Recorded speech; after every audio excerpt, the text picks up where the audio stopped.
Executive എന്ന ഭരണ വിഭാഗത്തിൻ്റെ നെടും തൂണാണ് ബ്യൂറോക്രസി എന്ന് നാം വിശേഷിപ്പിക്കുന്ന സിവിൽ സർവീസ് അഥവാ ഉദ്യോഗസ്ഥ വൃന്ദം എന്ന് നാം പറയാറ്.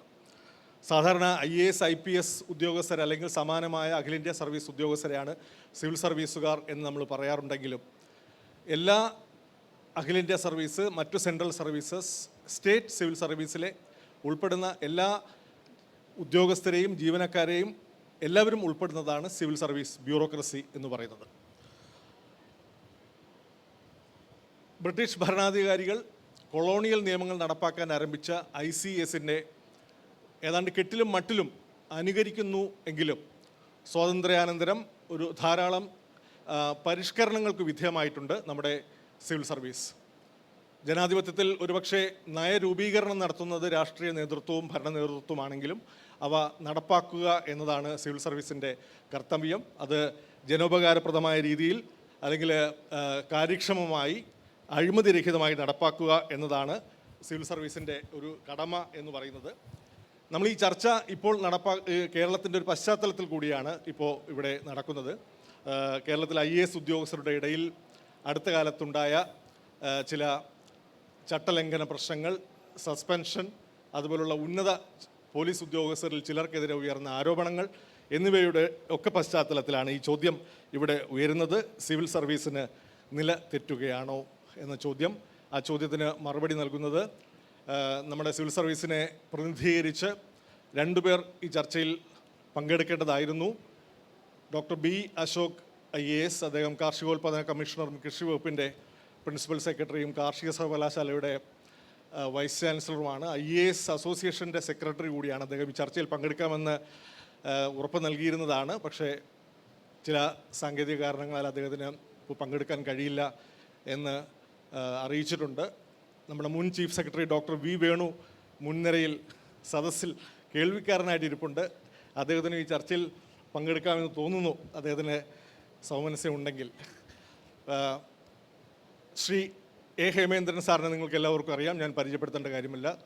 കേരളത്തിൻ്റെ DGP, ഏതാണ്ട് 3 പതിറ്റാണ്ടിലേറെ കാലം, 3.5 പതിറ്റാണ്ടോളം IPS ജീവിതം നയിച്ച മുൻ DGP ആണ്.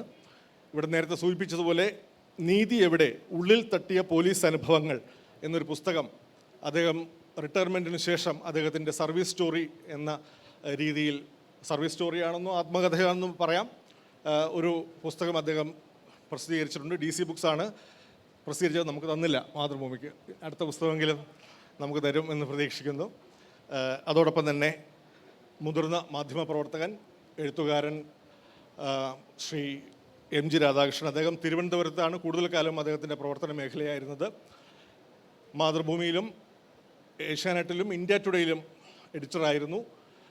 അദ്ദേഹം സിവിൽ സർവീസിനെ അടുത്തു നിന്ന് വീക്ഷിച്ച ഒരു പത്രപ്രവർത്തകനാണ്. അതുകൊണ്ട് തന്നെ ഈ മേഖലയിൽ ഈ വിഷയത്തെക്കുറിച്ച് ആധികാരികമായി സംസാരിക്കാൻ അദ്ദേഹത്തിനും കഴിയും. നമുക്ക് വിഷയത്തിലേക്ക് കടക്കാം എന്ന് തോന്നുന്നു. ആദ്യം ശ്രീ ഹേമേന്ദ്രൻ സാറിലേക്ക്. സാർ, ഈ ഏറ്റവും ഒടുവിൽ ഇപ്പോൾ കേരളത്തിൽ നടന്ന ചില വിഷയങ്ങളെ ആധാരമാക്കിയാണ് ഈ ചോദ്യം ഉയരുന്നതെന്ന് ഞാൻ സൂചിപ്പിച്ചു.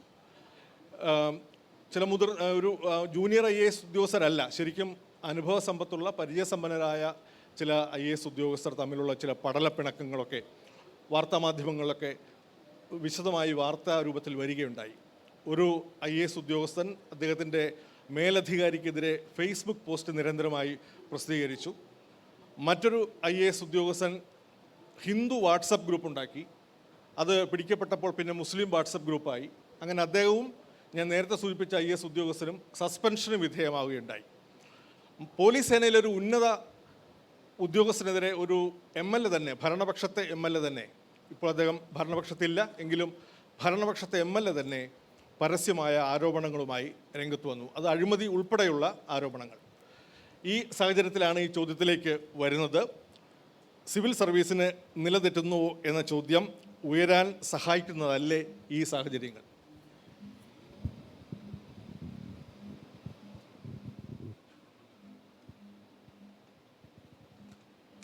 ഈ സമകാലികമായ ചില സംഭവങ്ങളുടെ പശ്ചാത്തലത്തിൽ സിവിൽ സർവീസുമായി ബന്ധപ്പെട്ട് ഇവിടെ ഉന്നയിച്ച ഈ ചോദ്യം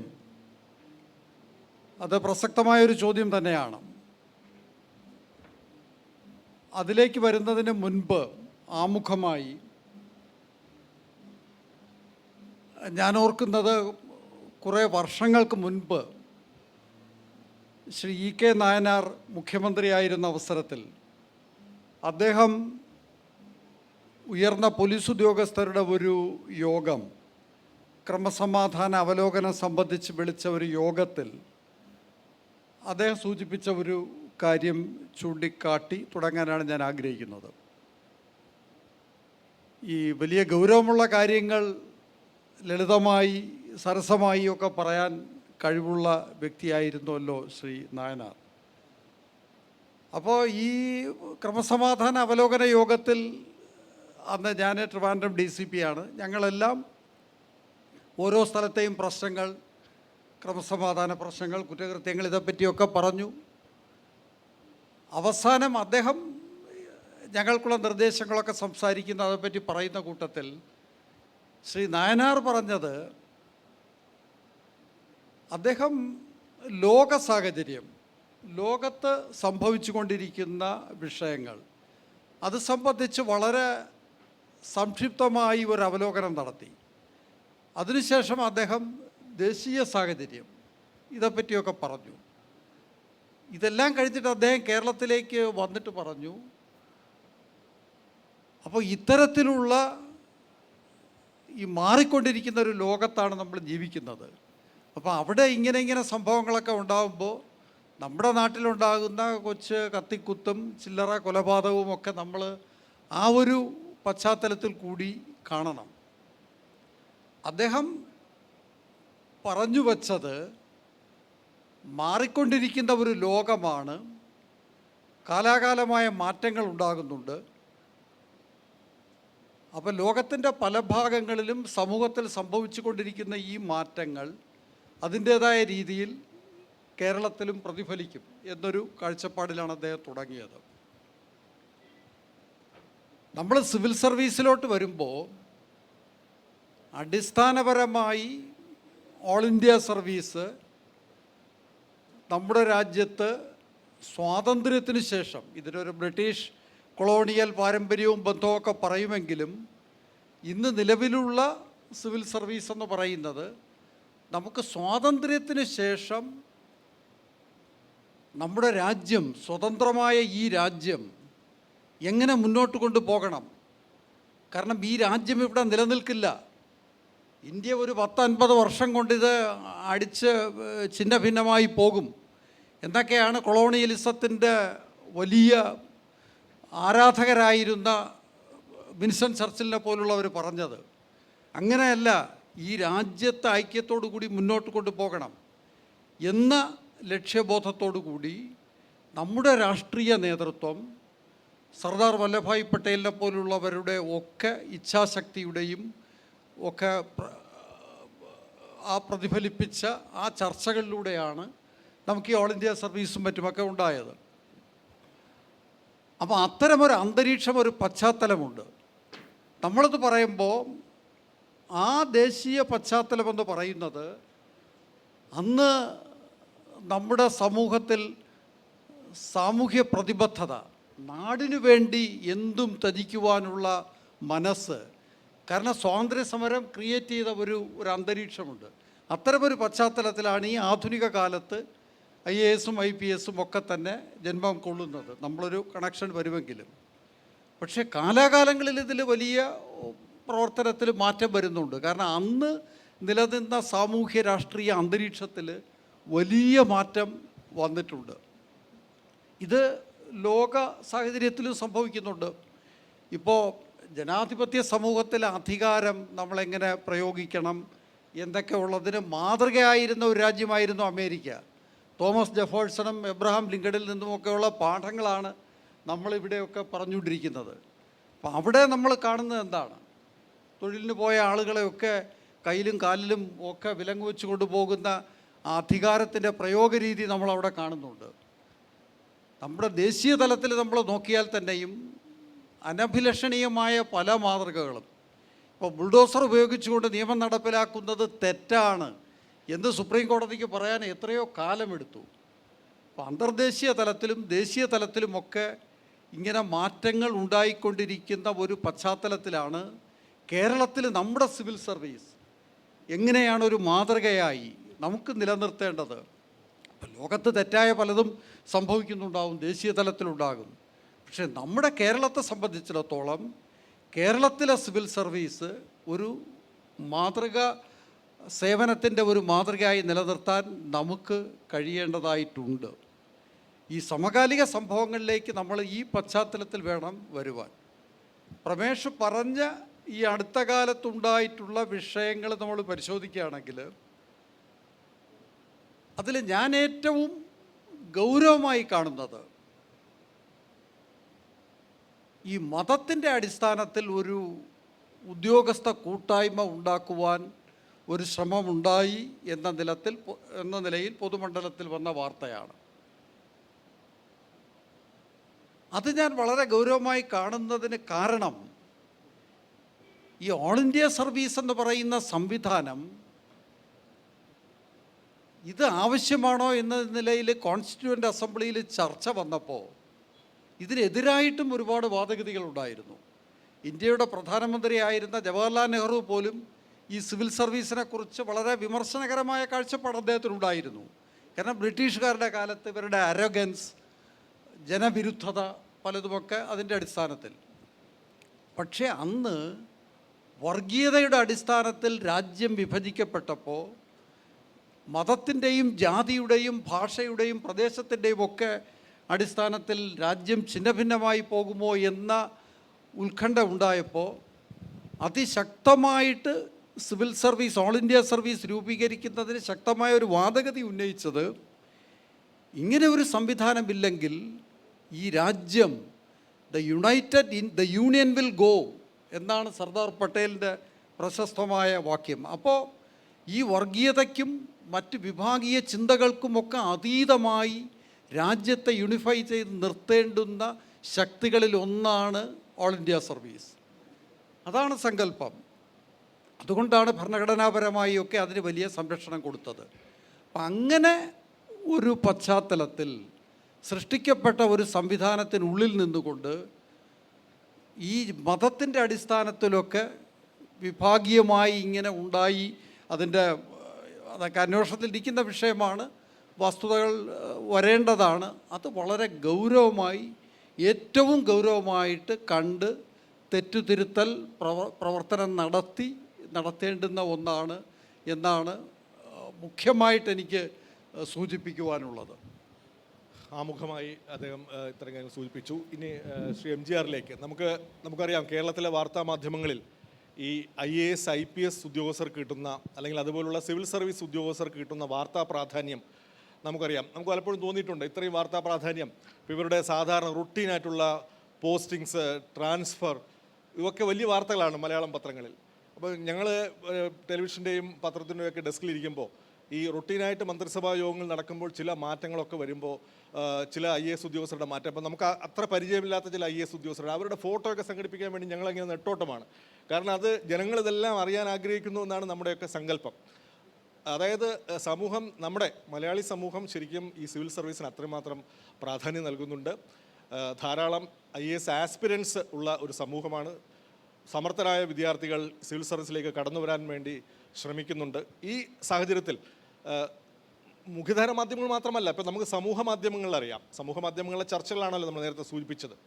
ഈ അടുത്ത കാലത്തായിട്ട് നെയ്യാറ്റിൻകരയിലടുത്ത് ഒരു സന്യാസി, ഒരു ഗോപൻ സ്വാമിയുടെ സമാധിയുമായി ബന്ധപ്പെട്ട് അവിടെ സന്ദർശിച്ച ഡെപ്യൂട്ടി കളക്ടർ, അദ്ദേഹം ആരാന്ന് ഇൻസ്റ്റഗ്രാമിൽ മുഴുവൻ അന്വേഷണമായിരുന്നു. ആരാണ് ഈ യുവാവായ സുന്ദരനായ IAS ഉദ്യോഗസ്ഥൻ എന്നല്ല, അദ്ദേഹത്തിൻ്റെ ID അന്വേഷിച്ചൊക്കെ കൂടുതൽ എൻ്റെ മകൾ ഉൾപ്പെടെ കൗമാരക്കാരെ പെൺകുട്ടികളൊക്കെയാണ് അദ്ദേഹത്തിൻ്റെ ID അന്വേഷിക്കുന്നത്. അദ്ദേഹം ഇൻസ്റ്റഗ്രാമിലുണ്ടോ എന്നൊക്കെ അന്വേഷിക്കുന്നുണ്ട്. അപ്പോൾ അത്രമാത്രം ഞാൻ പറഞ്ഞു വന്നത് ഈ IAS ഉദ്യോഗസ്ഥർക്കുള്ള ഒരു ഗ്ലാമർ, ഒരു അക്സെപ്റ്റൻസ്, സ്വീകാര്യത ഒക്കെ സമൂഹം ശ്രദ്ധിക്കുന്ന ഉദ്യോഗസ്ഥരാണ് സിവിൽ സർവീസിലുള്ളത്. സ്വാഭാവികമായിട്ടും നമ്മൾ ഇവിടെ സാറ് തന്നെ സൂചിപ്പിച്ചു അഖിലേന്ത്യാ സർവീസിനെ കുറിച്ച്. ആ സർവീസിനെ അതിൻ്റെ ഗൈഡിങ് പ്രിൻസിപ്പിൾസായി കണക്കാക്കുന്നത് ഒരുപക്ഷെ ഇൻറ്റഗ്രിറ്റി, അല്ലെങ്കിൽ ഇമ്പാർഷ്യാലിറ്റി, അല്ലെങ്കിൽ മെറിറ്റ് എന്നിവയൊക്കെയാണ്. ഈ ഗുണങ്ങൾ അവകാശപ്പെടാൻ കഴിയുന്നവരാണോ നമ്മുടെ കേരളത്തിലെങ്കിലും സിവിൽ സർവീസ് സമൂഹം? തീർച്ചയായും നമ്മൾ സമൂഹത്തിൽ നിന്ന് ഈ ഉദ്യോഗസ്ഥ വൃന്ദത്തെയോ അല്ലെങ്കിൽ അതിൽ തന്നെ IAS IPSകാരുടെയും മറ്റും മാറ്റി നിർത്തി അവർക്കുണ്ടാവുന്ന അവരുടെ മാറ്റങ്ങളെ നമുക്ക് കാണാൻ കഴിയില്ല. കാണാൻ ശ്രമിക്കുന്നത് തന്നെ ഒരു നിരർത്ഥകമാണ്, യുക്തിരഹിതവുമാണ്.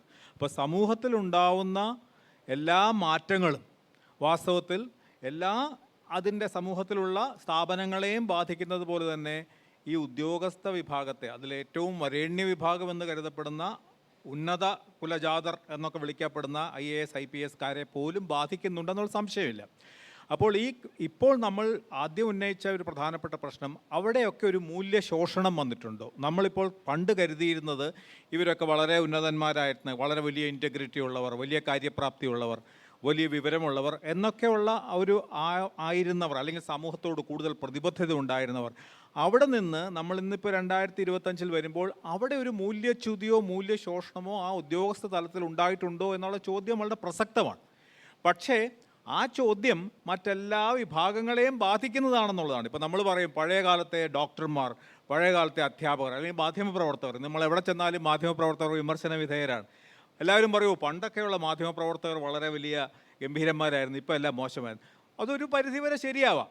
ഒരു കാലഘട്ടത്തിൽ ഒരു പ്രത്യേക, നേരത്തെ ശ്രീ ഹേമേന്ദ്രൻ പറഞ്ഞ പോലെ ഒരു സമൂഹത്തിൻ്റെ ഒരു കാലഘട്ടത്തിൻ്റെ മൂല്യ പ്രമാണങ്ങളെ ഏറ്റവും പ്രധാനമായിരുന്നത് സാമൂഹ്യ പ്രതിബദ്ധത, അല്ലെങ്കിൽ നേഷൻ ബിൽഡിംഗ്, സത്യസന്ധത മുതലായവരായിരുന്നു. അതിന് ക്രമേണ ഇതൊരു ഒരു ജീവിത സന്ധാരണത്തിൻ്റെ മാത്രം ഭാഗമായിട്ട്, ഒരു തൊഴിൽ മാത്രമായിട്ട് വരുമ്പോൾ തീർച്ചയായിട്ടും അതിൻ്റേതായ വ്യത്യാസങ്ങളൊക്കെ ഉണ്ടാവും. അപ്പോൾ അതിലുണ്ടാവുന്ന ആ ഇൻറ്റഗ്രിറ്റിയിലുണ്ടായിരുന്ന ഒരു തകർച്ച, അപ്പോൾ തീർച്ചയായിട്ടും ആ തകർച്ച ഉണ്ടായിട്ടുണ്ട്.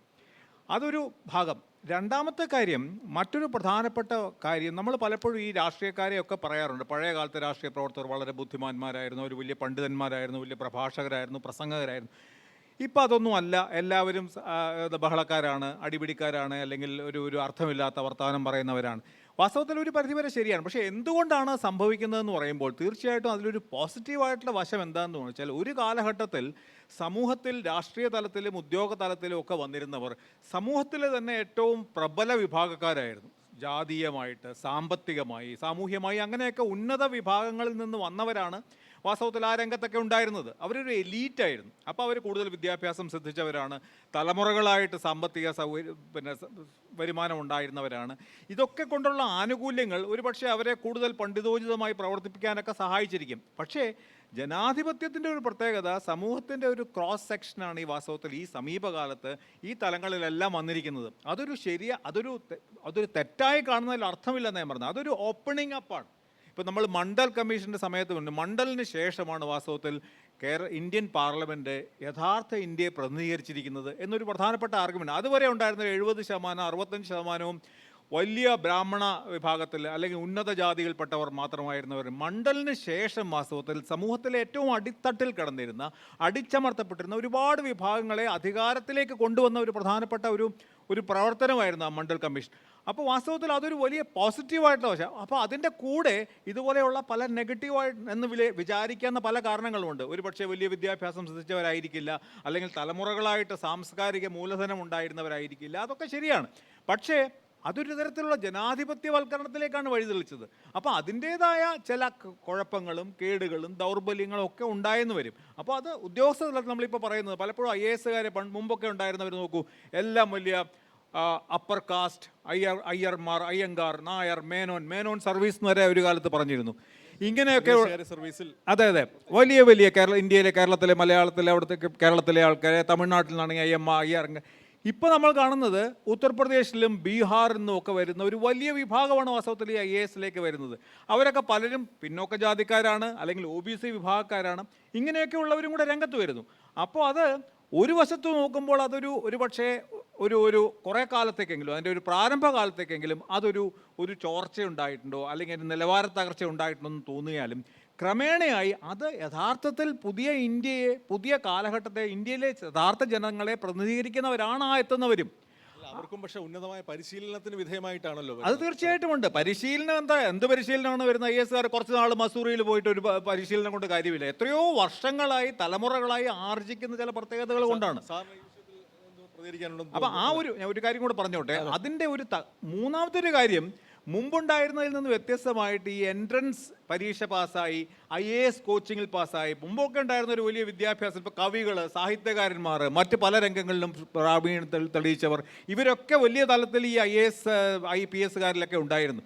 സമീപകാലത്ത് അതൊന്നുമില്ല. കാരണം ഇവർ പാസ്സാവാൻ വേണ്ടി മാത്രം ഈ IAS കോച്ചിങ് സെൻറ്ററിൽ പോയി താൽക്കാലികമായ ഒരു പരീക്ഷ പാസ്സായി, അല്ലെങ്കിൽ ഒരു പരീക്ഷയ്ക്ക് വേണ്ടിയിട്ടൊരു ആർട്ടിഫിഷ്യലായിട്ടുള്ള ഒരു ശ്രമത്തിൻ്റെ ഭാഗമായി പാസ്സായി വന്നവരൊക്കെയാണ്. അതുകൊണ്ട് അവരിൽ നിന്ന് വലിയ ആഴത്തിലുള്ള വിദ്യാഭ്യാസമോ പാണ്ഡിത്യമോ ഒന്നും പ്രതീക്ഷിച്ചിട്ട് കാര്യം. അപ്പോൾ ഇങ്ങനെയുള്ള പോസിറ്റീവും നെഗറ്റീവുമായിട്ടുള്ള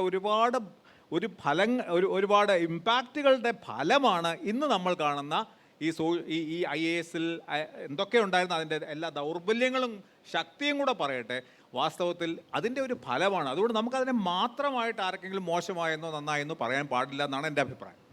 ഈ MGR സൂചിപ്പിച്ച ഇപ്പോൾ സംവരണത്തിൻ്റെയൊക്കെ ശേഷം പിന്നോക്ക മേഖലയിലുള്ള വിദ്യാർത്ഥികളും ആസ്പിരൻസും യുവാക്കളും ഒക്കെ തന്നെ IAS-ലേക്ക് കടന്നു വന്നിട്ടുണ്ട്. അപ്പോൾ ആ രീതിയിൽ അതൊരു പോസിറ്റീവായ കാര്യമാണ്. അതോടൊപ്പം തന്നെ അവർക്ക് ആ രീതിയിലൊരു ഗുണമേന്മയെ ബാധിച്ചിട്ടുള്ള സംവരണത്തിനെതിരായിട്ടുള്ള സ്ഥിരം ഒരു വാദഗതിയാണ്. അങ്ങനെ കരുതുന്നുണ്ടോ? സാധാരണ സിവിൽ സർവീസ് അവർക്ക് ഉന്നതമായ പരിശീലനം നൽകാറുണ്ട്. സ്വാഭാവികമായിട്ടും അവർക്ക് അവരുടെ ജോലി കാര്യപ്രാപ്തിയോടെ ചെയ്യാൻ കഴിയുന്ന തരത്തിലുള്ള പരിശീലനം ലഭ്യമാക്കുന്നുണ്ടേ? നമ്മളെ ഓൾ ഇന്ത്യ സർവീസിൻ്റെ കാലക്രമേണയുള്ള മാറ്റത്തെപ്പറ്റി നമ്മൾ നോക്കുകയാണെങ്കിൽ, ഇപ്പോൾ അടുത്ത കാലത്ത് മണിശങ്കർ അയ്യർ ഒരു ഇൻ്റർവ്യൂവിൽ പറയുകയുണ്ടായി. അദ്ദേഹം സെയിൻറ്റ് സ്റ്റീഫൻസിൽ പഠിച്ച ആളാണ്. അവരാ സെയിൻറ്റ് സ്റ്റീഫൻസിൽ പഠിച്ചതിൽ നിന്നായിരുന്നു ഏതാണ്ട് സിംഹഭാഗവും അന്ന് IAS-ലും IPS-ലും ഒക്കെ IFS-ലും IPS-ലും ഒക്കെ വന്നിരുന്നത്.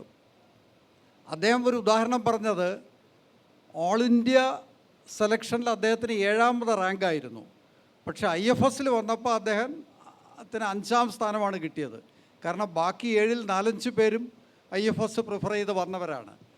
ഞാൻ സൂചിപ്പിച്ചത് MGR പറഞ്ഞതിൽ ഒരു വസ്തുത എന്ന് പറയുന്നത്, മുൻകാലങ്ങളിൽ അത് കൂടുതലും 60കളിലും ഒരുപക്ഷെ 70കൾ വരെ അത് ശരിയായിരുന്നു. ഈ വൻ നഗരങ്ങൾ കേന്ദ്രീകരിച്ച് ഉന്നത വിദ്യാഭ്യാസം എന്ന് ഞാൻ പറയുമ്പോൾ ചില റെപ്യൂട്ടഡ് ഇൻസ്റ്റിറ്റ്യൂഷൻസ് വൻ നഗരങ്ങൾ കേന്ദ്രീകരിച്ചുള്ള അവിടെയൊക്കെ പഠിച്ച് ഇംഗ്ലീഷിലൊക്കെ വലിയ പ്രാവീണ്യമുള്ള ഒരു വിഭാഗത്തിന് ഒരു അപ്പർ ഹാൻഡ് ഉണ്ടായിരുന്നു. അത് 70കളിലും ഒരുപക്ഷെ അവസാനം വരെ അതുണ്ടായിരുന്നു. Over a period of time കാലക്രമേണ അതിൽ വലിയ മാറ്റം വന്നു. ഞാനിപ്പോൾ കേരളത്തിൽ സർക്കാർ സംവിധാനത്തിലൂടെ പഠിച്ച് എഞ്ചിനീയറിംഗ് കഴിഞ്ഞ ശേഷമാണ് സിവിൽ സർവീസിനെ പറ്റി ചിന്തിക്കുകയും ഒക്കെ പോയത്. ആ ഒരു മാറ്റം ഇന്ന് സിവിൽ സർവീസിൽ ഓൾ ഇന്ത്യ തലത്തിൽ ഇപ്പോൾ വളരെ റൂറലായിട്ടുള്ള പ്രദേശങ്ങളിൽ നിന്നും സാധാരണ സ്കൂളുകളിലും കോളേജുകളിലുമൊക്കെ പഠിച്ച് വിവിധ വിഷയങ്ങളിൽ ഇംഗ്ലീഷിൽ വലിയ പ്രാവീണ്യത്തിന് ഊന്നലില്ലാതെ കിട്ടുന്ന പശ്ചാത്തലത്തിൽ നിന്നുള്ളവർ സിവിൽ സർവീസിൽ വരുന്നു എന്നുള്ളത് സിവിൽ സർവീസിൻ്റെ ഒരു കരുത്തായിട്ടാണ് ഞാൻ കാണുന്നത്. പക്ഷേ നമ്മൾ ശ്രദ്ധിക്കേണ്ടുന്ന ഭാഗമെന്ന് പറയുന്നത്, ഇപ്പം അടിസ്ഥാന മൂല്യങ്ങൾ, നമ്മൾ സത്യസന്ധത, കാര്യക്ഷമത, സെക്കുലറിസം, അങ്ങനെയുള്ള അടിസ്ഥാന മൂല്യങ്ങളുടെ കാര്യത്തിൽ നമ്മളവിടെ മുറുകെ പിടിക്കണം. ഇപ്പോൾ ഇൻറ്റഗ്രിറ്റിയുടെ വിഷയം ഇവിടെ സൂചിപ്പിക്കുകയുണ്ടായി. ഈ ഇൻറ്റഗ്രിറ്റിയുടെ കാര്യത്തിലൊക്കെ നമ്മൾ താഴോട്ട് പോകുന്നുണ്ടോ എന്നുള്ളത് നമ്മൾ ഗൗരവമായിട്ട് പരിശോധിക്കേണ്ട ഒരു വിഷയമാണ്. അപ്പോൾ അവിടെയാണ് എൻ്റെ അനുഭവത്തിൽ എനിക്ക് തോന്നിയിട്ടുള്ള ഒരു കാര്യം, ഇതും MGR സൂചിപ്പിച്ചതുപോലെ നമ്മൾ സമൂഹത്തിൽ ഒറ്റപ്പെട്ട് കാണേണ്ടുന്ന ഒരു കാര്യമല്ല. ഇപ്പോൾ വ്യക്തിനിഷ്ഠമായ അനുഭവത്തിൽ നിന്ന് പറയുകയാണെങ്കിൽ, ഞാൻ ആദ്യം IPS ഉദ്യോഗസ്ഥനായി പരിശീലനത്തിന് പോലീസ് സ്റ്റേഷനിൽ വടകര പോയപ്പോൾ അവിടെ ഞാൻ പരിചയപ്പെട്ട ഒരു രാഷ്ട്രീയ നേതാവ്, കാണാനിടയായ ഒരു രാഷ്ട്രീയ നേതാവെന്ന് പറയുന്നത് ആളുകൾ കേളുവേട്ടൻ എന്ന് വിളിക്കുന്ന MK കേളു എന്ന് പറയുന്ന ഒരു മനുഷ്യനെയാണ്. നിസ്വാർത്ഥമായ രാഷ്ട്രീയ പ്രവർത്തനം നടത്തിയ ഒരു മനുഷ്യൻ. അപ്പം അദ്ദേഹം പോലീസ് സ്റ്റേഷനിൽ വന്ന കാര്യം എന്തായാലും, എന്ത് വിഷയമായാലും ശരി, ഈ മനുഷ്യനോട് എനിക്ക് വലിയ ബഹുമാനമാണ്. അങ്ങനെ നമ്മുടെ ആദരവ് തോന്നിക്കുന്ന ധാരാളം മുതിർന്ന രാഷ്ട്രീയ നേതാക്കളാണ് പാർട്ടിക്ക് അതീതമായി സർവീസിൻ്റെ ആരംഭകാലങ്ങളിലൊക്കെ വന്നിട്ടുള്ളത്. അവരുടെ പശ്ചാത്തലത്തിനപ്പുറം അവർ ഏത് വിഷയത്തിൽ നിലകൊള്ളുന്നു എന്നതിനപ്പുറം അടിസ്ഥാനപരമായി അവരുടെ സാമൂഹ്യ പ്രതിബദ്ധത, സത്യസന്ധത, മൂല്യബോധം ഇതൊക്കെ നമ്മെ സ്പർശിക്കുന്നതാണ്. അത്തരമൊരു രാഷ്ട്രീയ നേതൃത്വം എന്ന് പറയുമ്പോൾ എല്ലാ തലങ്ങളിലും, നമ്മളിപ്പോൾ ഗ്രാമതലങ്ങളായാലും ജില്ലാ തലങ്ങളായാലും സംസ്ഥാന തലങ്ങളിലായാലും ഉണ്ടായിരുന്നു ഒരു മൂല്യബോധമുള്ള. അതിൽ നമ്മൾ വളരെ പിന്നോട്ട് പോയിട്ടുണ്ട് എന്നുള്ളതൊരു യാഥാർത്ഥ്യമാണ്. ഇപ്പോൾ അടുത്ത കാലത്ത് ഇത് സാഹിത്യത്തിന് ഊന്നൽ നൽകുന്നൊരു ഫെസ്റ്റിവലാണല്ലോ. എഴുത്തുകാരിയായ ഗ്രേസി ഒരു നിരീക്ഷണം നടത്തി. അവർ പറഞ്ഞത്, ഈ ഉടുതുണിക്ക് മറുതുണി ഇല്ലാത്തവൻ രാഷ്ട്രീയ പ്രവർത്തകനാകുന്നു, കുറേ വർഷം കഴിയുമ്പോൾ അവൻ കോടീശ്വരനാകുന്ന ഒരവസ്ഥ. ഇത് പത്രങ്ങളിൽ അച്ചടിച്ചു വന്നതാണ്. അത് നമ്മുടെ സമൂഹത്തിൽ രാഷ്ട്രീയ തലത്തിലൊക്കെ വന്നിട്ടുള്ള മാറ്റത്തിൻ്റെ ഒരു പ്രതിഫലനമാണ് അവർ പറഞ്ഞത്. അപ്പം അങ്ങനെ ഒരു രാഷ്ട്രീയ സംവിധാനത്തിന് എത്രത്തോളം മൂല്യബോധത്തിൻ്റെ കാര്യത്തിൽ ഈ സിവിൽ സർവീസിനെ നിയന്ത്രിക്കാനാകും, എത്രത്തോളം അവരെ സ്വാധീനിക്കാനാകും, അത്തരത്തിൽ വരുന്ന മാറ്റങ്ങളും ഇതിൽ സ്വാധീനിക്കുന്നുണ്ട്. ഒരുപക്ഷെ സർദാർ പട്ടേലിനെ പോലുള്ള ആളുകൾ അന്ന് പ്രതീക്ഷിച്ചത് ഈ രാഷ്ട്രീയം നാളെ എത്രത്തോളം അധപ്പതിച്ച് പോയാലും എന്ത് സംഭവിച്ചാലും വളരെ സംരക്ഷണങ്ങൾ നൽകുന്ന, ധാരാളം പ്രിവിലേജസ് നൽകുന്ന ബ്യൂറോക്രസി അതിനെ ചെറുത്തു നിൽക്കുവാൻ കഴിയണമെന്നാണ് അവർ പ്രതീക്ഷിച്ചത്. കാരണം കോൺസ്റ്റിറ്റ്യൂവൻ്റ് അസംബ്ലിയിലെ ചർച്ചയൊക്കെ നമ്മൾ നോക്കുകയാണെങ്കിൽ അതിൽ അവർ ഊന്നൽ നൽകിയ ഒരു വാക്ക് ഇൻഡിപെൻഡൻറ്റ്, സ്വതന്ത്രമായി സ്വന്തം മനസ്സ് എക്സ്പ്രസ് ചെയ്യാനുള്ള ശേഷിയുള്ള ഒരു ബ്യൂറോക്രസി എന്നാണ് അവർ പറഞ്ഞത്. MGR പറഞ്ഞാൽ കറക്റ്റാണ്, നമ്മുടെ ഒരു ജനകീയ സ്വഭാവം വന്നിട്ടുണ്ട്. പക്ഷേ അത് അടിസ്ഥാന മൂല്യങ്ങൾ ചോർന്നു പോകുന്നതിന് ഒരു കാരണമായി നമുക്ക് പറയാനാകില്ല. സാറ് പറഞ്ഞു വെച്ച വിഷയം തന്നെയാണ്. നിർഭയമായി സ്വതന്ത്രമായി ഇപ്പോൾ ഫയലുകളിൽ നോട്ടെഴുതുന്ന IAS ഉദ്യോഗസ്ഥർ ഉണ്ടായിരുന്നു നമുക്ക്. ഇപ്പോൾ ഇവിടെ നേരത്തെ MGRനോട് ഞാൻ ചോദിക്കുന്നത്, അതായത് ഒരു നരേഷ് ചന്ദ്ര സക്സേന എന്ന് പറയുന്ന ഒരു IAS ഉദ്യോഗസ്ഥൻ, അദ്ദേഹം ഒരു ആക്ടിവിസ്റ്റ് കൂടിയാണ്.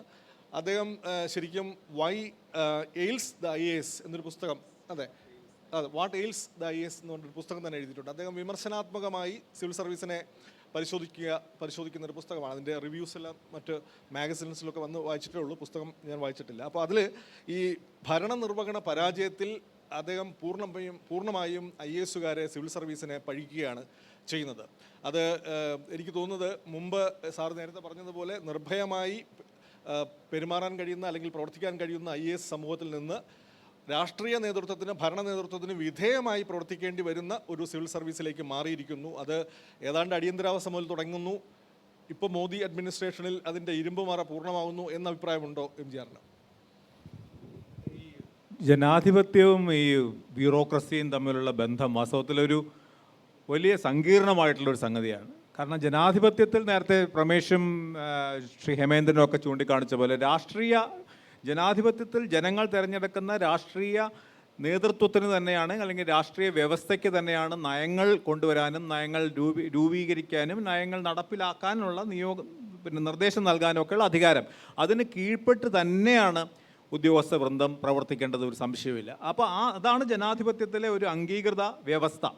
പക്ഷേ നേരത്തെ പറഞ്ഞ പോലെ ജനാധിപത്യത്തിലെ പ്രധാനപ്പെട്ട ഇൻസ്റ്റിറ്റ്യൂഷൻസ് എല്ലാം ദുർബലമാവുന്ന ഒരു കാലഘട്ടത്തിൽ, ഈ കാലഘട്ടത്തിൻ്റെ പ്രത്യേകത ഞാൻ പറഞ്ഞു, ആ കാലഘട്ടത്തിൽ ഇപ്പോൾ രാഷ്ട്രീയ പ്രവർത്തകർ അല്ലെങ്കിൽ രാഷ്ട്രീയ നേതൃത്വം ആ രീതിയിൽ വളരെ ആരോഗ്യകരമായ രീതിയിൽ വളരെ ഒരു അഭിലഷണീയമായ രീതിയിലാണ് സിവിൽ സർവീസുമായിട്ടുള്ള ബന്ധമുണ്ടായിരിക്കേണ്ടത് എന്നാണ് സങ്കല്പം. പക്ഷേ പലപ്പോഴും എന്തുകൊണ്ട് പ്രശ്നമുണ്ടാകുന്നത്, രാഷ്ട്രീയ രംഗം കൂടുതൽ മൂല്യച്യുതി നേരിടുമ്പോൾ ആ രാഷ്ട്രീയ വ്യവസ്ഥയ്ക്കിടെ സമ്മർദ്ദങ്ങൾക്ക് കീഴ്പ്പെട്ട് പ്രവർത്തിക്കാനേ ഉദ്യോഗസ്ഥർക്കും കഴിയൂ. കാരണം നിങ്ങൾക്ക് ആ രാഷ്ട്രീയ പാർട്ടിക്ക് അല്ലെങ്കിൽ ഭരിക്കുന്ന സർക്കാരിന് ഒത്തു നിൽക്കാത്ത ഉദ്യോഗസ്ഥന്മാരെ ആ സ്ഥാനങ്ങളിൽ നിന്ന് സ്ഥാനഭ്രഷ്ടരാക്കുന്നു, അല്ലെങ്കിൽ അവരെ സ്ഥലം മാറ്റുന്നു, അവരുടെ പ്രമോഷനുകൾ തടസ്സപ്പെടുന്നു. ഇങ്ങനെയൊക്കെ ഉള്ളപ്പോൾ സാധാരണ ഉദ്യോഗസ്ഥന്മാരിൽ ഭൂരിപക്ഷവും എന്തിനാണ് നമ്മൾ നഷ്ടം സഹിക്കുന്നത്? ഈ മന്ത്രി പറയുന്ന പോലെ കേൾക്കാം, അല്ലെങ്കിൽ സർക്കാർ പറയുന്ന പോലെ കേൾക്കാം, അതനുസരിച്ച് ഒപ്പിട്ട് കൊടുക്കാം എന്നുള്ള ഒരു തീരുമാനത്തിലേക്ക് വരുന്നു. അപ്പോൾ ഞാൻ പറഞ്ഞ ജനാധിപത്യത്തിൻ്റെ ആ വ്യവസ്ഥകൾ, ആ ഇൻസ്റ്റിറ്റ്യൂഷൻസ് അല്ലെങ്കിൽ സ്ഥാപനങ്ങൾ ക്ഷയിക്കുമ്പോൾ അല്ലെങ്കിൽ അത് ജീർണത നേരിടുമ്പോൾ അതിന് വളരെ സമാന്തരമായി തന്നെ എല്ലാ സ്ഥാപനങ്ങളെയും അത് ബാധിക്കുകയാണ്. അല്ലെങ്കിൽ അതിന് ഇപ്പോൾ ജുഡീഷ്യറി, ഇപ്പോൾ സർക്കാരിലെ ഗവൺമെൻറ്റിൻ്റെ വശത്ത് നിന്ന് കൂടുതൽ സമ്മർദ്ദം നേരിടുകയും അല്ലെങ്കിൽ പലതരത്തിലുള്ള ബുദ്ധിമുട്ടുകൾ നേരിടുകയും ചെയ്യുമ്പോൾ ഉദ്യോഗസ്ഥന്മാർക്ക് സമീപിക്കാവുന്ന ഒരു വ്യവസ്ഥ ജുഡീഷ്യറിയാണ്. പക്ഷേ ആ ജുഡീഷ്യറിയുടെ നിലവാരം താണെ പോയാൽ എന്ത് ചെയ്യും? ആ ജുഡീഷ്യറി തന്നെ സർക്കാരിനെ, കേന്ദ്ര ഗവൺമെൻറ്റിനെയോ അല്ലെങ്കിൽ സംസ്ഥാന ഗവൺമെൻറ്റിനെയോ താങ്ങി നിർത്തുന്ന അല്ലെങ്കിൽ അവരുടെ നയങ്ങൾക്ക് അനുഗുണമായി മാത്രം പ്രവർത്തിക്കണം തോന്നുന്ന ഒരു ജുഡീഷ്യറി ഉണ്ടെങ്കിൽ തീർച്ചയായിട്ടും അതിനെ സമീപിക്കാൻ നിവൃത്തിയില്ലാത്ത ഉദ്യോഗസ്ഥന്മാർക്ക് യാതൊന്നും ചെയ്യാൻ പറ്റില്ല. അപ്പോൾ ഇദ്ദേഹം പറയുന്നത് വാസ്തവത്തിൽ രാഷ്ട്രീയ ഉദ്യോഗസ്ഥന്മാർക്ക് അവരുടെ പ്രതിബദ്ധത നഷ്ടമാവുന്നു, അവരുടെ സേവന സന്നദ്ധത ഇല്ലാതാകുന്നു, അവർ പീപ്പിൾ ഫ്രണ്ട്ലി അല്ലാതാകുന്നു. അതിന് പുറമെ റിസ്ക് ടേക്കിംഗ് എന്ന് പറയുന്നത്, കാരണം ചില റിസ്ക് എടുക്കേണ്ടതുണ്ട്. പക്ഷേ ആ റിസ്ക് എടുക്കുമ്പോൾ നിങ്ങൾ വാസ്തവത്തിൽ അതിന് ആ ഇൻറ്റഗ്രിറ്റി ഉള്ള ഒരു ഉദ്യോഗസ്ഥൻ റിസ്ക് എടുക്കുമ്പോൾ അദ്ദേഹത്തിൻ്റെ സർവീസും അദ്ദേഹത്തിൻ്റെ കരിയറും അദ്ദേഹത്തിൻ്റെ ജീവിതവും ഒക്കെ താറുമാറാവണം, അതിന് തയ്യാറാവില്ല. അപ്പോൾ ഇത് ഞാൻ പറയുന്നതെന്ന് വെച്ചാൽ ഇതിനെ ഒരു പൊതുവായിട്ടുള്ള അതിൻ്റെ ഒരു മാക്രോ തലത്തിൽ, അതിൻ്റെ സമഗ്രമായ തലത്തിൽ ഈ പ്രശ്നങ്ങൾ കണ്ടില്ലെങ്കിൽ നമ്മൾ ഒരു പക്ഷത്തെ മാത്രം കുറ്റപ്പെടുത്തുകയും ഒരു പക്ഷത്തിൻ്റെ കുറവുകൾ കാണാതിരിക്കുകയും ചെയ്യും. പക്ഷേ നേരത്തെ ശ്രീ ഹേമേന്ദ്രൻ പറഞ്ഞത് ഇതൊക്കെ ഉണ്ടെങ്കിലും ജനങ്ങളോട് പ്രതിബദ്ധത ഉണ്ടാവണം, ഇൻറ്റഗ്രിറ്റി ഉണ്ടാവണം. അപ്പോൾ അതിനെ ഉറപ്പിക്കാനാണ് ഒരു നിയമം നമ്മൾ കൊണ്ടുവരുന്നത്. കാരണം കാലം എങ്ങനെയൊക്കെ മാറിയാലും ആ കാലത്തിൻ്റെ വ്യവസ്ഥയ്ക്ക് പല മാറ്റങ്ങളും ഉണ്ടാകും. നേരത്തെ പറഞ്ഞ പോലെ വർഗീയത, നാട് മുഴുവൻ വർഗീയമാകുമ്പോൾ ഉദ്യോഗസ്ഥന്മാരും വർഗീയമായിട്ട് ചിന്തിക്കുന്ന അത്ഭുതമൊന്നുമില്ല. ഈ IAS-കാരൻ ഹിന്ദു വിശ്വാസികൾക്ക് മാത്രമായിട്ടൊരു വാട്സപ്പ് ഗ്രൂപ്പ് ഉണ്ടാക്കുക, അടുത്ത ആൾ ഹിന്ദു അല്ലാത്തവർക്ക് വേറൊരു ഗ്രൂപ്പ് ഉണ്ടാക്കുക. അപ്പം സമൂഹത്തിൽ ഇന്ന് നമ്മൾ കാണുന്ന, നമ്മുടെ ചുറ്റിനും കാണുന്ന കാര്യമാണ്. നമ്മുടെ ഉള്ളിലും നമ്മുടെ കുടുംബത്തിനുള്ളിലും നമ്മുടെ അയൽക്കാർക്കുള്ളിലും ഒക്കെ വർഗീയതയും ജാതീയതയൊക്കെ വളരുമ്പോൾ അതിൽ നിന്ന് മാറി നിൽക്കുന്ന ഒരു ദിവ്യമായിട്ടുള്ള നിലനിൽപ്പൊന്നും അവർക്കില്ല. പക്ഷെ അവരെ നിയന്ത്രിക്കാനാണ് ഒരു കോണ്ടാക്ട് റൂൾ എന്ന് പറഞ്ഞൊരു നിയമം ഉണ്ടാക്കുന്നത്. ആ നിയമത്തിനകത്തെങ്കിലും നിങ്ങൾ നിൽക്കാൻ കഴിയുമോ? ആ നിയമത്തിനുള്ളിൽ തന്നെ നിൽക്കാൻ കഴിയുമോ? ആ നിയമത്തിനുള്ളിൽ നിങ്ങൾ പ്രവർത്തിക്കുകയാണെങ്കിൽ കുഴപ്പമില്ല. അവിടെ ലംഘനം വരുമ്പോൾ തീർച്ചയായിട്ടും ഈ എന്താ പറയുക, സമൂഹത്തിൻ്റെ മാറ്റം അനുസരിച്ചുള്ള മാറ്റത്തിന് അപ്പുറത്ത് അതിന് ചില നിയന്ത്രണങ്ങൾ കൊണ്ടുവരും. ആ കോണ്ടാക്ട് റൂളിൻ്റെ ചില ലംഘനങ്ങൾ ഇവിടെ ഉണ്ടായിട്ടുണ്ടോ എന്നുള്ളതാണ് ഈ പ്രശാന്തും ജയതിലക്കും തമ്മിലുള്ള പ്രശ്നത്തിൽ തന്നെ ഉയർന്നു വന്ന ഒരു പ്രധാനപ്പെട്ട വിഷയം.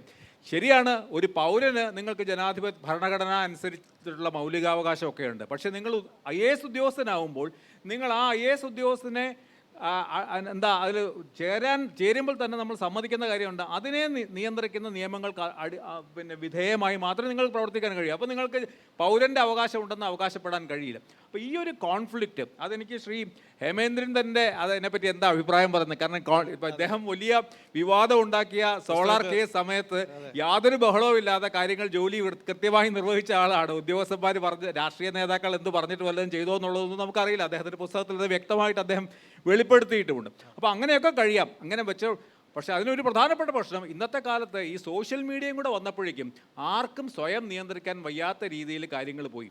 ഇപ്പോൾ പ്രശാന്ത് സോഷ്യൽ മീഡിയയിലൂടെ താരമായ ഒരു മനുഷ്യനാണ്. അദ്ദേഹം സോഷ്യൽ മീഡിയയിലൂടെ വളരെ വ്യക്തമായ അദ്ദേഹത്തിൻ്റെ നിലപാടുകൾ, പൗരാവകാശം ഒക്കെ അദ്ദേഹം പ്രഖ്യാപിക്കുന്നുണ്ട്. പക്ഷേ അവിടെ എങ്ങനെയാണ് ഒരു ഉദ്യോഗസ്ഥൻ പെരുമാറേണ്ടത്? ഉദ്യോഗസ്ഥൻ്റെ കോണ്ടാക്ട് റൂൾ ഭരണഘടനാ വിരുദ്ധമായിട്ട് ഉള്ള ചില അവകാശങ്ങളുണ്ടോ എന്നൊക്കെയുള്ള ചില സങ്കീർണമായ പ്രശ്നങ്ങളുണ്ട്. അവിടെ എനിക്ക് തോന്നുന്നു ശ്രീ ഹേമേന്ദ്രൻ തന്നെ ആയിരിക്കും പറയാൻ ഏറ്റവും. അതെ, അദ്ദേഹത്തിൻ്റെ പുസ്തകത്തിൽ അദ്ദേഹം വളരെ അന്നത്തെ രാഷ്ട്രീയ സാഹചര്യത്തിൽ വലിയ വിവാദം സൃഷ്ടിക്കുമായിരുന്ന ചില വെളിപ്പെടുത്തലുകൾ അദ്ദേഹത്തിൻ്റെ സർവീസിന് ശേഷം അത് എഴുതിയ പുസ്തകത്തിൽ വെളിപ്പെടുത്തിയിട്ടുണ്ട്. ഉദാഹരണമായിട്ട് നിങ്ങൾക്ക് തന്നെ എല്ലാവർക്കും അറിയാം, ഞാൻ വിശദാംശങ്ങളിലേക്ക് പോകുന്നില്ല. സോളാർ കാലത്തെ ശിവരാജൻ കമ്മീഷൻ സദാചാര കമ്മിറ്റിയായി മാറിയെന്നും അതുപോലെ തന്നെ ശബരിമല വിഷയത്തെക്കുറിച്ച് ഉൾപ്പെടെ അദ്ദേഹം ചില അദ്ദേഹത്തിൻ്റെ ചില അഭിപ്രായങ്ങൾ സധൈര്യം രേഖപ്പെടുത്തിയിട്ടുണ്ട്. അദ്ദേഹത്തിൻ്റെ സർവീസിന് ശേഷമാണ്.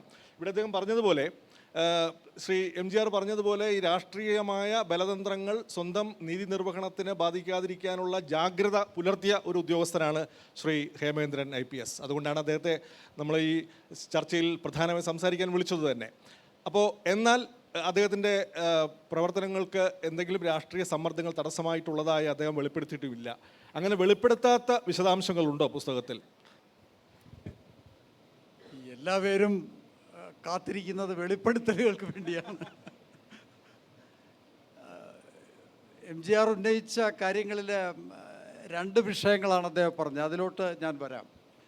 ഒന്നാമതായിട്ട് അദ്ദേഹം ഈ രാഷ്ട്രീയ സമ്മർദ്ദം മൂലം ഉദ്യോഗസ്ഥന്മാർക്ക് അവർ അതിന് വഴങ്ങി തോന്നിയ രൂപത്തിൽ പോകുന്ന തെറ്റായ കാര്യങ്ങൾക്ക് കൂട്ടുനിൽക്കുന്നതിനെ പറ്റി അദ്ദേഹം സൂചിപ്പിക്കുകയുണ്ടായി. ഇക്കാര്യത്തിൽ എനിക്ക് പറയാനുള്ള ഒരു കാര്യം, ഈ രാഷ്ട്രീയ സമ്മർദ്ദം ഉദ്യോഗസ്ഥരുടെ മേൽ വരുന്ന ഒരവസ്ഥ കാലക്രമേണ കൂടി വന്നിട്ടുണ്ട് എന്നുള്ളതിൽ സംശയമൊന്നുമില്ല. പക്ഷേ എങ്കിലും ഞാൻ ദേശീയ തലത്തിലൊക്കെ മറ്റു പല സംസ്ഥാനങ്ങളിലെയും ഒക്കെ അവസ്ഥ മനസ്സിലാക്കിയിട്ടുള്ള ഒരു അനുഭവത്തിൽ നിന്നും നമ്മുടെ കേരളത്തിലെ രാഷ്ട്രീയം, കേരളത്തിലെ മുൻകാല രാഷ്ട്രീയത്തിൽ നിന്ന് നമ്മൾ താഴോട്ട് പോയിട്ടുണ്ടെങ്കിലും ഇന്ത്യയിലെ ഇതര സംസ്ഥാനങ്ങളുമായി താരതമ്യം ചെയ്യുമ്പോൾ കേരളത്തിലെ രാഷ്ട്രീയ കാലാവസ്ഥ ഉദ്യോഗസ്ഥരെ സംബന്ധിച്ചിടത്തോളം മറ്റു സംസ്ഥാനങ്ങളിലെ അത്ര ദോഷകരമല്ല. കേരളത്തിൽ IAS IPS ഉദ്യോഗസ്ഥർക്ക് വലിയൊരളവ് രാഷ്ട്രീയ നേതൃത്വത്തോട് അല്ലെങ്കിൽ രാഷ്ട്രീയത്തിൽ ഇതിനെ ഭരിക്കുന്ന ആളുകളോട് സ്വതന്ത്രമായ അഭിപ്രായം പറഞ്ഞുകൊണ്ട് തന്നെ പല ഘട്ടങ്ങളിലും വിയോജിച്ചുകൊണ്ട് തന്നെ നിങ്ങൾക്ക് ധൈര്യമെന്ന് ഞാൻ പറയില്ല, അതൊരു അന്തസ്സിൻ്റെ പ്രശ്നമാണ്, സെൽഫ് റെസ്പെക്റ്റിൻ്റെ പ്രശ്നമാണ്. നിങ്ങൾ UPSC പരീക്ഷ എഴുതി ദേശീയ തലത്തിൽ മത്സരിച്ച് വിജയിച്ച് ഈ പദവി കിട്ടിയ ആളാണ്. ആരുടെയും ഔദാര്യത്തിൽ സഹകരണ സംഘത്തിൽ പാർട്ടിക്കാരെ നിയമിച്ച പോലെ കിട്ടിയ ഒരു ജോലിയല്ല. അപ്പോൾ അന്തസ്സ് സൂക്ഷിക്കാൻ നിങ്ങൾ ബാധ്യസ്ഥനാണ്. അപ്പോൾ കേരളം പോലുള്ളൊരു സമൂഹത്തിൽ അത്ര മറ്റു സംസ്ഥാനങ്ങളെക്കാൾ മെച്ചപ്പെട്ട ഒരു രാഷ്ട്രീയ കാലാവസ്ഥയുള്ള ഒരു സമൂഹത്തിൽ ഒരു മന്ത്രിയോടോ രാഷ്ട്രീയ നേതാവിനോടോ സാർ അത് ബുദ്ധിമുട്ടാണ്, അതിൽ നിയമപരമായി ഇന്ന പ്രശ്നങ്ങളുണ്ട് എന്ന് പറയുന്നതിൽ ഉദ്യോഗസ്ഥർ അത്ര ഭയക്കേണ്ട കാര്യമുണ്ട് എന്ന് എനിക്ക് തോന്നിയിട്ടില്ല. അത് നമ്മളത് ചെയ്യണമെന്നാണ് എൻ്റെ അഭിപ്രായം. പിന്നെ ഈ അരുൺ ജെയ്റ്റ്ലി ജഡ്ജിമാരെ പറ്റി പാർലമെൻറ്റിൽ പറഞ്ഞ പ്രസിദ്ധമായതുണ്ടല്ലോ, പല തീരുമാനങ്ങളും pre retirement judgements are decided by post retirement considerations, അങ്ങനെയൊക്കെയുള്ള സ്വാർത്ഥത ബ്യൂറോക്രസിയിലും വരുമോ എന്നെനിക്കറിയില്ല, വന്നുകൂടായികയില്ല. അങ്ങനെയുള്ള വല്ലാതെ നമ്മൾ സ്വാർത്ഥരായി പോകുന്നെങ്കിൽ മാത്രമേ മന്ത്രിയെ കാണുമ്പോൾ സാർ എന്തു പറഞ്ഞാലും അതങ്ങ് വഴങ്ങിത്തരാം എന്നൊരവസ്ഥയിൽ പോകേണ്ടതുള്ളൂ എന്നാണ് എൻ്റെ അഭിപ്രായം. എനിക്കൊന്ന് വേണം വിയോജിക്കുമെന്നാണ് എനിക്ക് തോന്നുന്നത്. മിക്കവാറും പോലീസിലെ എല്ലാ ആഭ്യന്തരമന്ത്രിമാരോടും അവർക്ക് പ്രിയങ്കരമല്ലാത്ത, ഇൻക്ലൂഡിങ് ഇപ്പോഴത്തെ മുഖ്യമന്ത്രി, അഭിപ്രായം പറയേണ്ട സാഹചര്യങ്ങൾ ഉണ്ടായിട്ടുണ്ട്. അവിടെ നമ്മൾ പൊളൈറ്റായിട്ട് സാർ ഇതിൻ്റെ വിഷയങ്ങളുണ്ട് എന്ന് പറയാൻ എനിക്ക് കഴിഞ്ഞിട്ടുണ്ട്. അതിൻ്റെ പേരിൽ എന്തെങ്കിലും ഒരു വൈരനിര്യാതന ബുദ്ധിയോടുള്ള പ്രവർത്തനം ഒരു ഭാഗത്തുനിന്നും ഉണ്ടായതായിട്ട് എനിക്ക് അനുഭവപ്പെട്ടിട്ടില്ല. അത് ഒന്ന്. അതുകൊണ്ട് കേരളത്തിലെ ഓൾ ഇന്ത്യ സർവീസ് ഉദ്യോഗസ്ഥർ കുറേ കൂടി തങ്ങൾ UPSC മുഖേന വന്ന ദേശീയ തലത്തിൽ ഒരു ഓൾ ഇന്ത്യ സർവീസ് ക്രിയേറ്റ് ചെയ്തതിൻ്റെ അടിസ്ഥാന തത്വങ്ങൾ മറക്കാതെ മുന്നോട്ട് പോകണമെന്നാണ് എനിക്കതേപ്പറ്റി പറയാനുള്ളത്. രണ്ട്, MGR എന്നെ ഉന്നയിച്ച ഈ ഉദ്യോഗസ്ഥർ തമ്മിലുള്ള തർക്കം, അതുമായി ബന്ധപ്പെട്ട് എനിക്ക് പറയാനുള്ളത്, ഈ അച്ചടക്കത്തിൻ്റെ വാള് നമ്മളെടുത്ത് ഓങ്ങേണ്ടുന്നത് വളരെ സൂക്ഷിച്ച് തികച്ചും അത്യാവശ്യമുള്ള ഘട്ടങ്ങളിൽ മാത്രമാണ് എന്നാണ്. ഈ മാർക്ക് ട്വെയിൻ്റെ വിഖ്യാതമായൊരു വാക്യമുണ്ട്. ഞങ്ങൾ ഈ നിയമത്തെ സംബന്ധിച്ച് ഉദ്യോഗസ്ഥരോട് പറയുമ്പോൾ പറഞ്ഞു കൊടുക്കാറുണ്ട്.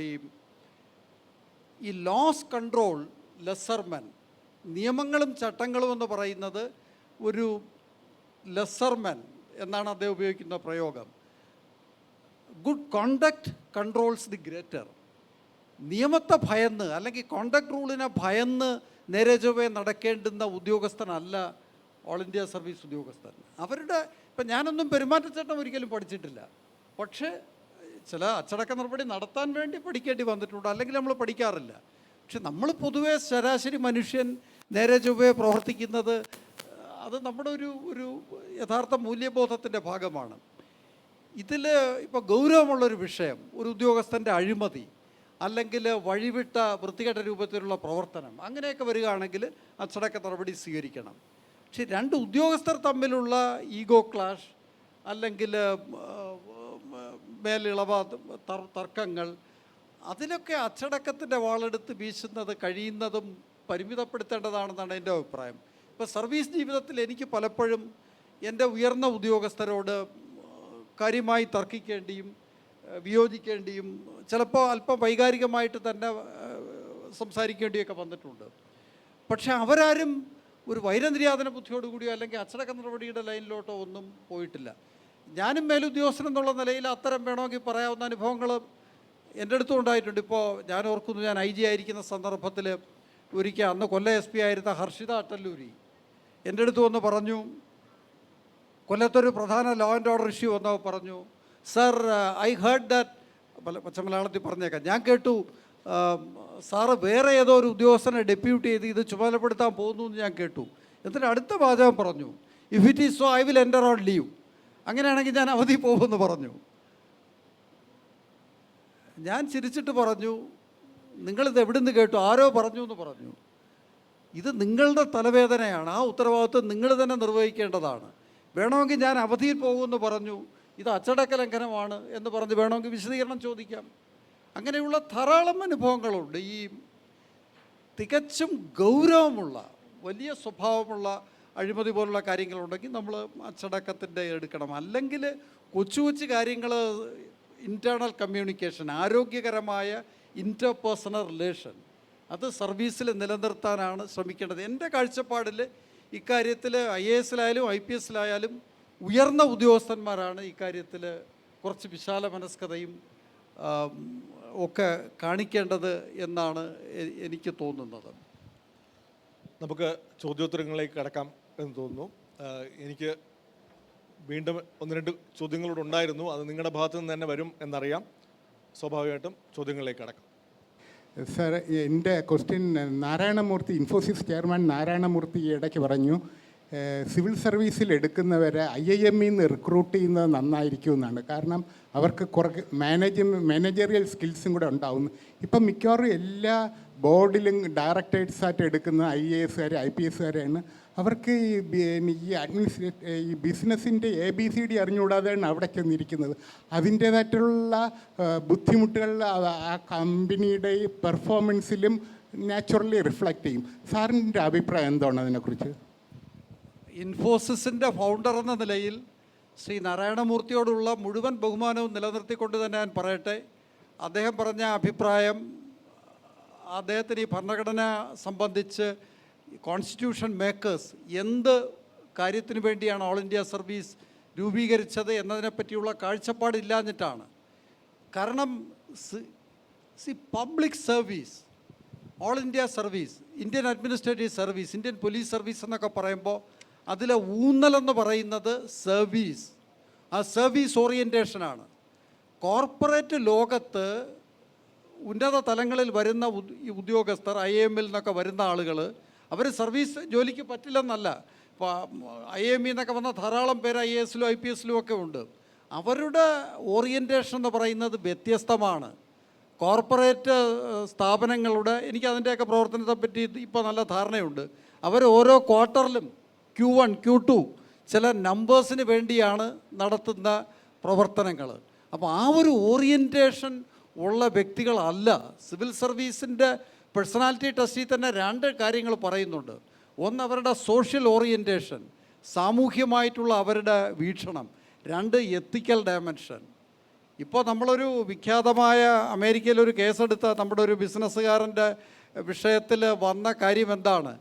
IIT-യിൽ നിന്നും IIM-ൽ നിന്നൊക്കെ പാസ്സായ 2 പേരുടെ ഫോൺ റെക്കോർഡിൽ നിന്ന് എടുത്തത് എങ്ങനെ അഴിമതി നടത്തി, എവിടെയെല്ലാം ഉദ്യോഗസ്ഥന്മാർക്കും രാഷ്ട്രീയക്കാർക്കും എത്ര തോത് കൊടുത്ത് ആ മോഡലിലൂടെ ബിസിനസ് വ്യാപിപ്പിക്കാമെന്നാണ് കൊണ്ടുവന്നത്.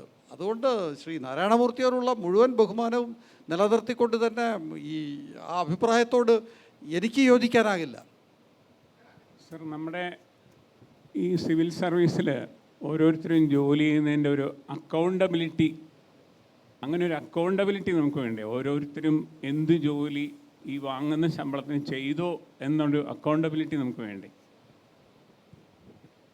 അത് വളരെ പ്രസക്തമായൊരു കാര്യമാണ്. സാമൂഹ്യമായി ചോദ്യം ചെയ്യപ്പെടേണ്ട ഒരു സംഗതി തന്നെയാണ്. അക്കൗണ്ടബിലിറ്റി ഉറപ്പുവരുത്തുവാൻ നമുക്ക് കഴിയണം. ഇന്ന് ഓൾ ഇന്ത്യ സർവീസിൽ ഇപ്പോൾ പ്രൊമോഷനെ സംബന്ധിച്ചും കരിയർ പ്രോസ്പെക്റ്റിനെ സംബന്ധിച്ചൊക്കെ ഒരുപാട് വ്യവസ്ഥകൾ ചെയ്തിട്ടുണ്ട്. പക്ഷേ നമ്മൾ കണ്ടുവരുന്നത് അത് കർശനമായി എൻഫോഴ്സ് ചെയ്യപ്പെടുന്നില്ല എന്നുള്ളതാണ്. ഒരു ഉദ്യോഗസ്ഥൻ കാര്യക്ഷമമായി പ്രവർത്തിച്ചാലും അല്ലെങ്കിൽ ഏൽപ്പിക്കുന്ന ഉത്തരവാദിത്തം എത്രത്തോളം ആത്മാർത്ഥതയോടുകൂടി പ്രവർത്തിക്കുന്നു, മതിയായ സംഭാവന നൽകുന്നുണ്ടോ എന്നുള്ള കൃത്യമായ വിലയിരുത്തൽ പലപ്പോഴും ഈ കരിയർ പ്രോഗ്രഷൻ്റെ കാര്യത്തിൽ സംഭവിക്കുന്നില്ല എന്നുള്ളത് എൻ്റെ ഒരു നിരീക്ഷണം അതാണ്. ഇപ്പം ചില ഉദ്യോഗസ്ഥർ ഓഫീസിലും വീട്ടിലുമൊക്കെ ഇരുന്ന് നിരന്തരമായി പണിയെടുക്കുന്ന ആളുകളുണ്ട്, സത്യസന്ധമായി പ്രവർത്തിക്കുന്ന ആളുകളുണ്ട്. നേരെ മറിച്ച് ഹാപ്പി ഗോ ലക്കി രൂപത്തിൽ നടക്കുന്ന ആളുകളും ഉണ്ട്. പക്ഷേ പലപ്പോഴും ഈ പ്രൊമോഷൻ്റെയൊക്കെ കാര്യത്തിൽ വരുമ്പോൾ നമ്മൾ കർശനമായി ഈ വ്യവസ്ഥകളുണ്ട്, ഇല്ലെന്നല്ല, പക്ഷെ അത് പാലിക്കപ്പെടാത്ത ഒരവസ്ഥ പൊതുവെ കാണപ്പെടുന്നുണ്ട്. ഞാൻ സർവീസിലുള്ള ഒരാളാണ്, സെൻട്രൽ സർവീസസിലാണ്.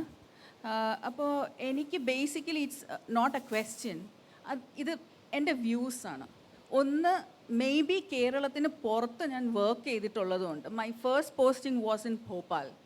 അപ്പോൾ ഭോപ്പാലിൽ ആ വർഷം ഒരു SC/ST പയ്യനും ഞാനും പോസ്റ്റഡായി സൈമൾട്ടേനിയസ്ലി.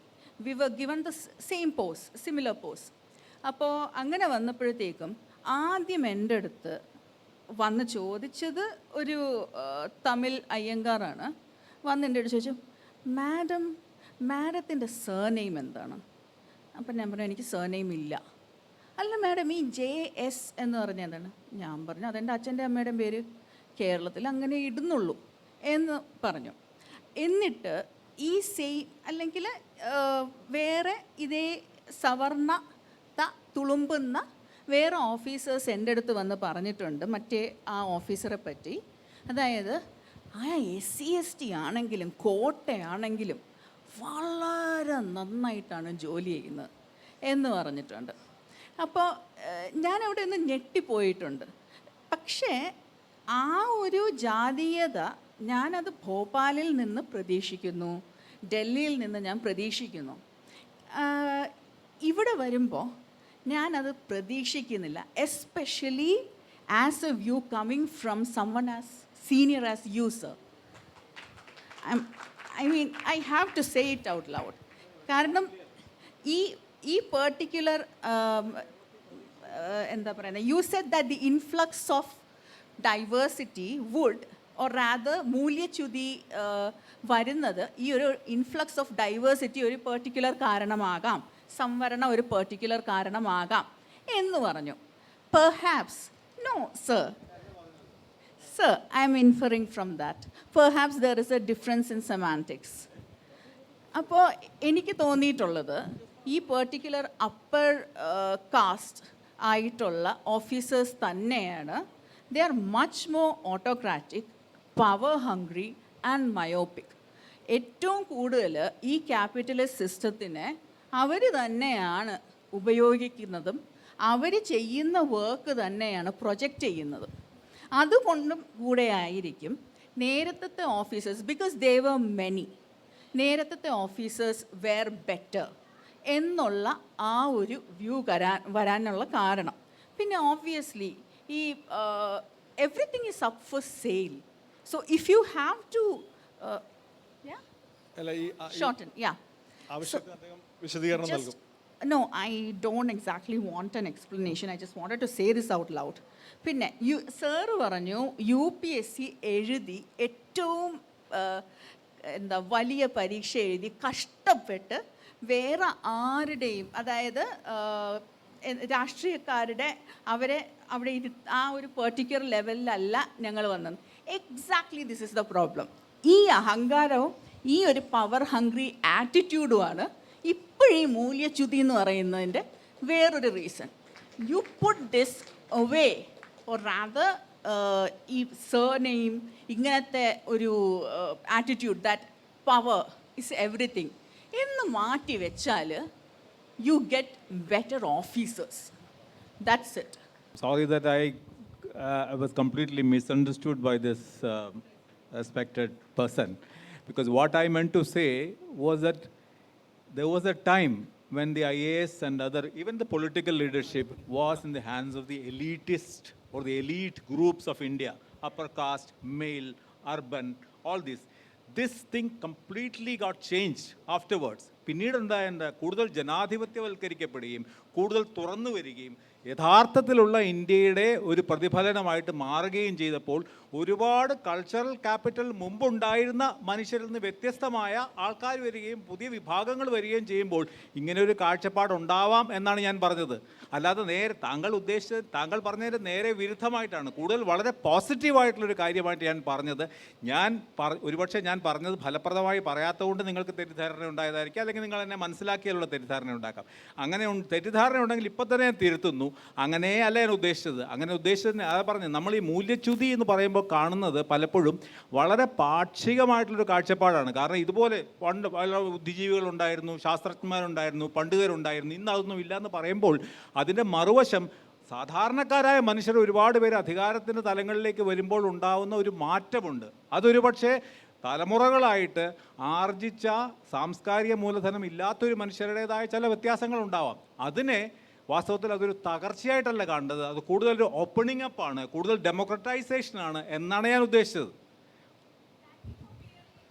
ഓക്കെ, ഒറ്റ കാര്യം കൂടി അര മിനിറ്റ് എടുത്ത് ക്ലാരിഫൈ ചെയ്യാം. ഈ UPSC മുഖേന സ്വതന്ത്രമായി വന്നു എന്നതുകൊണ്ട് അതൊരു അരഗൻസാണെന്ന് പറയുന്നത് ക്ലാരിഫൈ ചെയ്യപ്പെടേണ്ടതായിട്ടുണ്ട്. എനിക്ക് രാഷ്ട്രീയത്തെ പറ്റിയോ പൊതുപ്രവർത്തകനെ പറ്റിയോ ഒരു ധാരണയില്ല. ഇപ്പം ഞാൻ പഠിച്ച എഞ്ചിനീയറിംഗ് കോളേജ് എന്ന് പറയുന്നത്, ഞാൻ എന്നും എവിടെയും പറയും, അത് ഇന്ത്യയുടെ സ്വാതന്ത്ര്യ സമരത്തിൻ്റെ സൃഷ്ടിയാണ്. പിന്നെ രണ്ടാം പഞ്ചവത്സര പദ്ധതിയിൽ, ഇന്ത്യക്ക് സ്വാതന്ത്ര്യം കിട്ടിയ ശേഷം രണ്ടാം പഞ്ചവത്സര പദ്ധതിയിൽ ഗവൺമെൻറ് രാഷ്ട്ര വികസനത്തിന് വേണ്ടി സ്ഥാപിച്ച സ്ഥാപനമാണത്.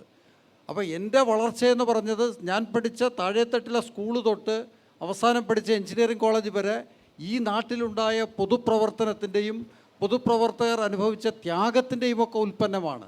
അതുകൊണ്ടാണ് UPS എന്ന് പറഞ്ഞൊരു സ്വതന്ത്ര സംവിധാനത്തിലൂടെ ഒരു ഗ്രാമപ്രദേശത്ത് ജനിച്ചു വളർന്ന എനിക്ക് ഇത് കിട്ടി വന്നത്. അങ്ങനെ എനിക്ക് ലഭിച്ച അധികാരം പബ്ലിക് സർവീസ് എന്ന് പറയുന്ന ആ ഒരു ലക്ഷ്യബോധത്തോടു കൂടി, അതല്ലാതെ ഏതെങ്കിലും സ്വാധീനമുണ്ട് എന്ന് കരുതുന്ന, അത് രാഷ്ട്രീയ പ്രവർത്തകനായാലും ഏത് മത സ്വാധീനത്തിൻ്റെ മറ്റേതായാലും ശരി, അതിന് കീഴ്പ്പെടുത്തേണ്ടതല്ല എന്നതാണ് എൻ്റെ ധാരണ. അതനുസരിച്ചാണ് പ്രവർത്തിക്കുന്നത് എന്നുള്ളതാണ്.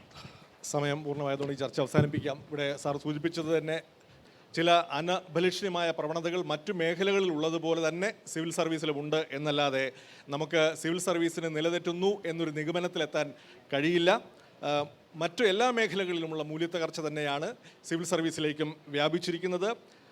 സിവിൽ സർവീസ് ആസ്പിരൻസായ പുതിയ തലമുറയ്ക്ക് സ്വാഭാവികമായും സ്വതന്ത്രമായും നിർഭയമായും ജനോപകാരപ്രദമായും ഈ മേഖലയിലേക്ക് കടന്നു വരാനും പ്രവർത്തിക്കാനും കഴിയട്ടെ എന്ന് നമുക്ക് ആശിക്കാം. നന്ദി, നമസ്കാരം. ഈ ചർച്ചയിൽ പങ്കെടുത്ത ശ്രീ ഹേമേന്ദ്രൻ സാർ, MG രാധാകൃഷ്ണൻ, സാർത്ഥകമായി ഈ ചർച്ചയിൽ പങ്കെടുത്ത നിങ്ങൾക്ക് എല്ലാവർക്കും നന്ദി പറഞ്ഞുകൊണ്ട് അവസാനിപ്പിക്കുന്നു. നന്ദി, നമസ്കാരം.